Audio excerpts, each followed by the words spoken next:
Hi, this is George Whitty. Welcome to my studio for what is one of my favorite lessons, because we're going to start taking everything that we've been working on, the bebop scales, the exercises on working in sync with the harmony, and so forth, and we're going to take those and work on going completely outside the harmony with those same techniques, to be honest, even the same lines.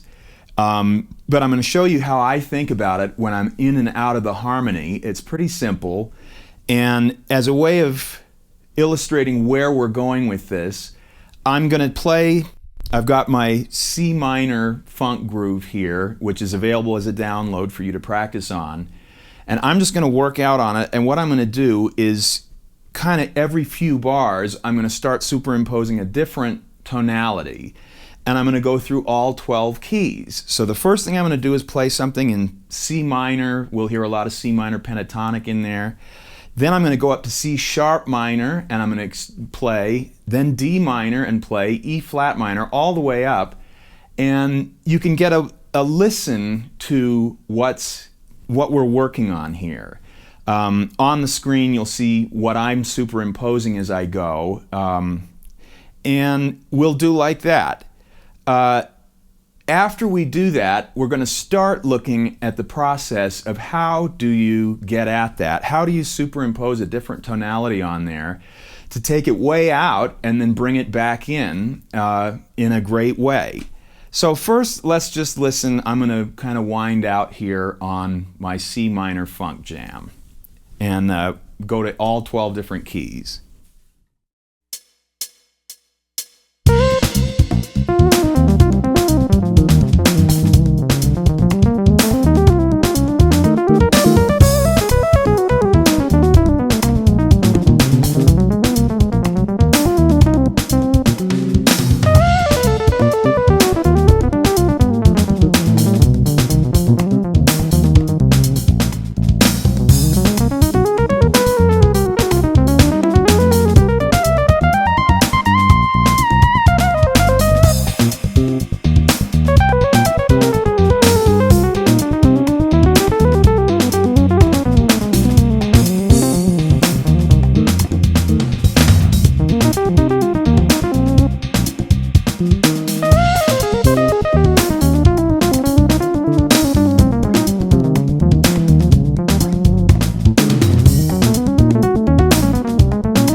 I deviated a little, just that last 5 seconds of it.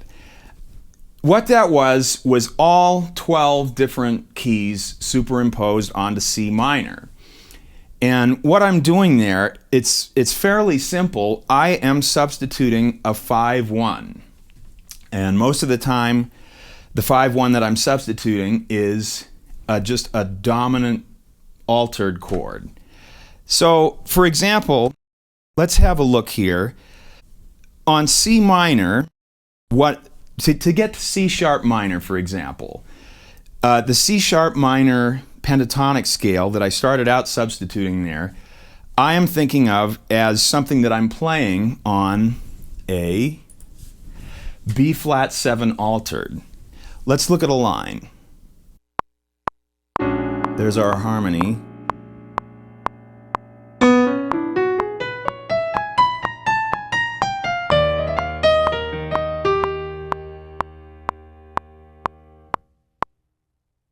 You can see the C sharp minor pentatonic in there.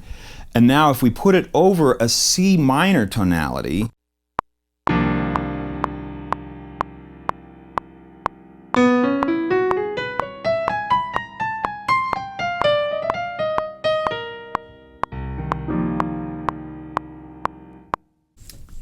so you can see here, taking a look at this, you see the ascending C sharp minor pentatonic scale just straight up.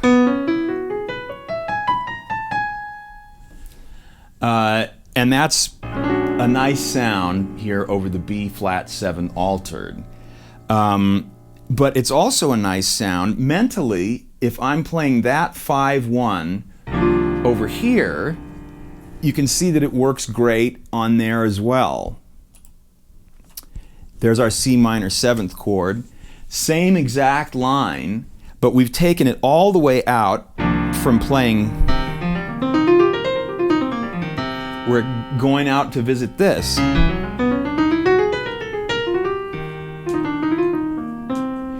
And by substituting just a 2-chord progression, we can find a way to get to any other alternate tonality. And that's what we're going to do. We're going to look at how I get to all 12 of them. And you'll see that the same lines that you've been working on, same ideas, even if you just use the tools of a pentatonic scale and an approach pattern, you can get to all this stuff essentially by playing. It's not even bebop, it's simpler than bebop. It's a 5-1. And it gets a lot more sophisticated than this, but this is a good way to start looking at creating a lot of tension in your line, taking people on this really weird trip and sticking the landing. And that's what we're after here. We're going to look at one more in this lesson, and this one is really simple because it doesn't require you to create a cadence at all. The next thing I played was just a D minor 6th pentatonic.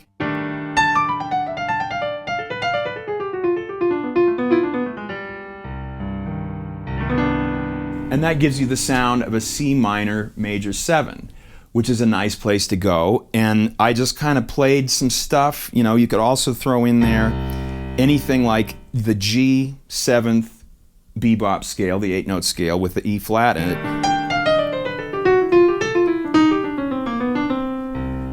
And you can hear my approach patterns go by in there. So this is step 1 in how I look at playing outside. We're going to look at a variety of other techniques as we go. But once again, to me, the essence of jazz is, to use my gymnast metaphor, you don't want to see some person get out there and just sit on her derriere on the bar. You want to see her getting all the way off the bar so that you can't believe it's creating all this tension in you because you can't believe she's up there and she's going to actually land it.